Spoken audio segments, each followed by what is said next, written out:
Before you get started with your first reading assignment from Making Connections, I just want to introduce you to some of the different activity types that you'll be doing as you work on the readings from the textbook, because they're all very similar, each reading and in the different units. Every reading starts off with this previewing and predicting stage. One of the best ways to improve your reading comprehension is to get an idea of the organization and the content of the reading before you even start reading. And so a great way to do that is to skim and scan the reading. So you skim for important information, or you kind of scan just to get an overview of what you'll be reading. So these exercises, previewing and predicting, help you predict what the reading is about, so you'll understand it better when you go to actually read it in detail.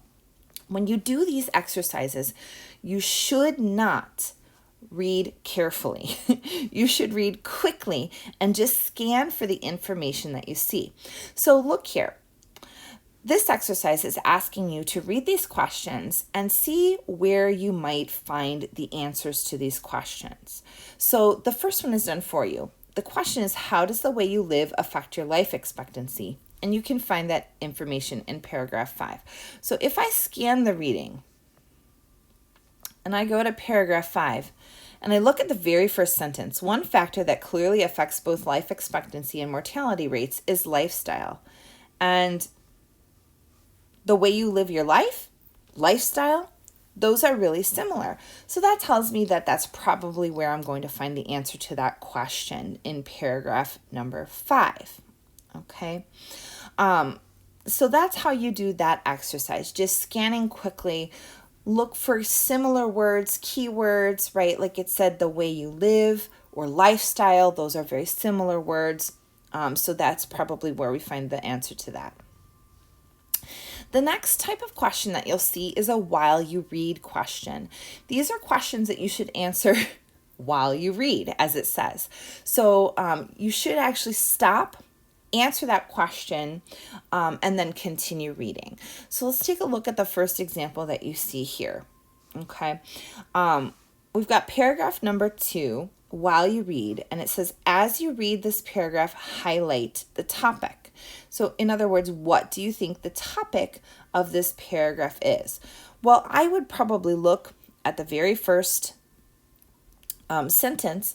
The WHO uses 2 indicators, life expectancy and mortality rates, to assess the health of a large population. So I'm going to guess that the topic of this paragraph is probably life expectancy and mortality rates. So you'll do these questions while you read, and then when you finish reading, go to the answer key to check if you were correct or not. And you'll see that there are questions in the reading near where you should look for the answer. So if the question appears here and you see the word in bold, that means that probably somewhere either before or after that word in bold, that's where you're likely to find the answer to the question. Once you finish the reading, you're going to have some comprehension questions. So these are all main ideas. Think back, umbrellas, right, from our skill review. These are main ideas for different paragraphs. You're going to read the sentence and then look for keywords. Look for words that you think are important. And then go back to the reading, to the paragraphs, and look for those same keywords or synonyms of those keywords in the paragraph. And then you will write the number of the paragraph in each reading, for each of the paragraphs in the reading. A closer look is going to be comprehension questions for supporting details. And same thing, you're going to want to identify keywords, but this time you want to look for keywords not only in the question, but in the answer as well. And then try and find that information somewhere in the reading. So for example, look at number 2, right? It says, which statement is true according to paragraph 2 and figure 11? So right away, I know that I'm going to want to go back to the reading and look at paragraph 2 and figure 11 to find that information. And then I'll look at the answer choices and try to find those keywords in paragraph 2 and figure 1.1. Skill review. In every reading, there's going to be a skill review that practices the skills and strategies that you're learning in that unit. So for example, we've already studied identifying main ideas. So skill review here is going to ask you to go into each paragraph and try to identify where you found the main idea. Now, here's the fun part. Maybe not. Vocabulary exercises. This is where we're going to do our main vocabulary work, where we really develop our academic vocabulary. These words are the same words that you find in your worksheet. These are the words that you're going to be studying carefully, learning how to use them in context, and really understanding the definitions of these vocabulary words carefully.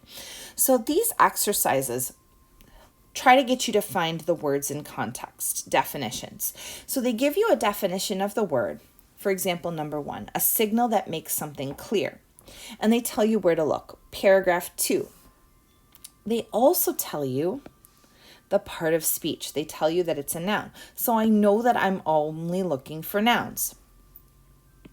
Now, this is very easy. I just go back to paragraph 2 and I try to find a noun that means a signal that makes something clear. So let's go back and do that together. Paragraph 2. The WHO uses 2 indicators. So right away, I've got a few nouns here. The WHO, that's a noun, but it's a proper noun, so that's not going to be my vocabulary word.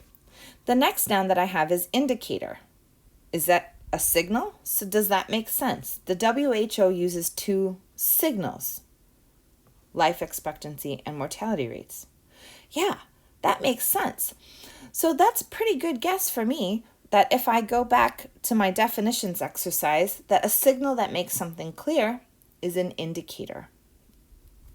Something to keep in mind with the definitions exercise is that the words go in order. So if I already found indicator, that means that the answer to number 2 is going to come somewhere after that.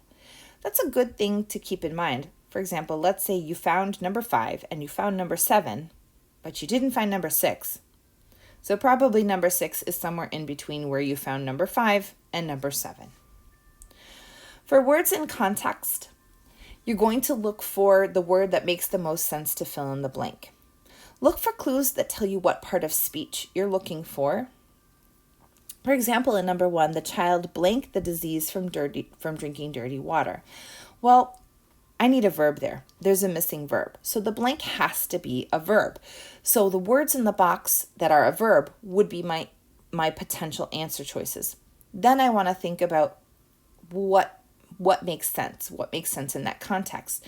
And sometimes it's helpful just to think of what word you would use in that context without looking at the box. So if I said the child blanked the disease from drinking dirty water, well, I might say the child got the disease from drinking dirty water. So which word means to get something or to have something, right? The child had the disease from drinking dirty water.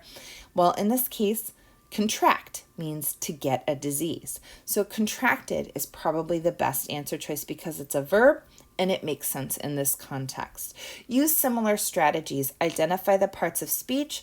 Think about what word you would use without looking at the words in the box, and then try to find a word in the box that has a similar meaning.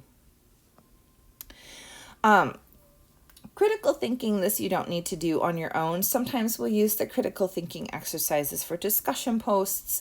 Sometimes we'll do something else for a discussion post, and you don't need to do research or writing. If you have any questions about the exercises as you're doing them, please post to questions asked and answered in the discussion board, or send me an email, or if you're really confused, come see me during office hours. After every reading, there is an answer key posted and you can check your answers. And if any of the answers don't make sense to you, again, just post to questions asked and answered discussion board, email me, or come talk to me in office hours. Good luck with your first reading, and hopefully you'll be able to use these same strategies as you do the readings throughout the textbook all semester long.